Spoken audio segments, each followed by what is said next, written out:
পরে 500 টাকার নোট আমি একটা চুরি করি, এখান থেকে চুরি করে সারি স্কুলে যাই সারি আমি 10 টাকা ঝালমুড়ি খাই। ওকে। বাদাম ঝালমুড়ি এগুলো দিয়ে খায়। তখন তো মনে করেন 2 টাকা দিলেই ঝালমুড়ি দিত, সবকিছু দিত।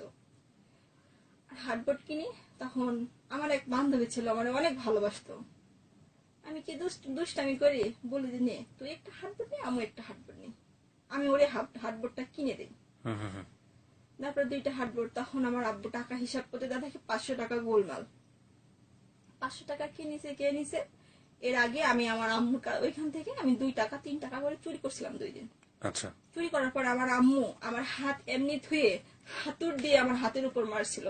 কয় তোর হাত কেটে ফেলে বলতে চুরি করিস কে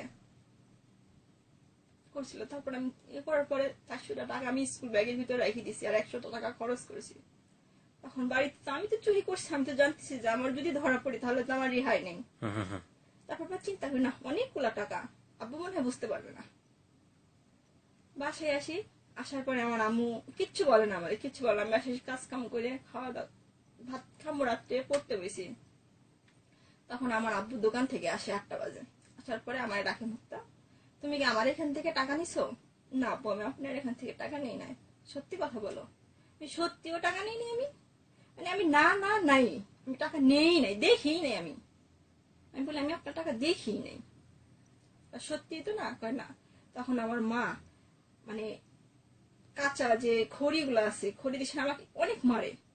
তখন আমার এই দিক দিয়ে সে দাগ হয়ে যায়। তখন আমার আব্বু তারপর আমি শিকার যায় না, আমি টাকা নিছি। শিকার গেলে আমার আরো মারবে, এই ভয়ে আমি শিকার যাচ্ছি না। পরে আমার আব্বু কয় কি হবে না, এভাবে হবে না, দড়ি নিয়ে আসো। পরে আমার মা দড়ি নিয়ে দেয়, 2 হাত বাইন্দি এরকম ঘরের দাবের সঙ্গে ঝুলায় আমার এত মার দেয়। মার দেওয়ার পর তখন আমি আব্বু বলি, আব্বু ওখানে আর মাইরো না, আমি আর সহ্য করতে পারতেছি না। আমি তোমার টাকা নিয়েছি, আমি 100 টাকা খরচ করছি, আর 400 টাকা আমার কাছে আছে। তখন আমার ছাড়ি দেয়। আমি 2 দিন আমার হাত দিয়ে আমি ভাত উঠে খাইতে পারি নাই। তখন আমার আব্বু আমার মা যে এত মারতো আমাদের।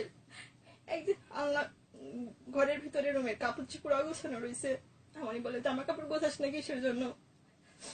চুপ করে শুনেছে। আমার গায়ে অনেক আমার মা আমার মারলো। মারার পরে আল্লাহর উপরে মুখ খুশি দিয়ে আমার ঠোঁট কেটে গেল, কপাল কেটে গেল, রক্ত পড়তেছে। তো আমার আব্বু বাসে আসি বলে ওর ঠোঁট কাটছে কি করে? আমার মা বলে হুচট খেয়ে পড়ে গেছিল, এই জন্য ঠোঁট কাটছে।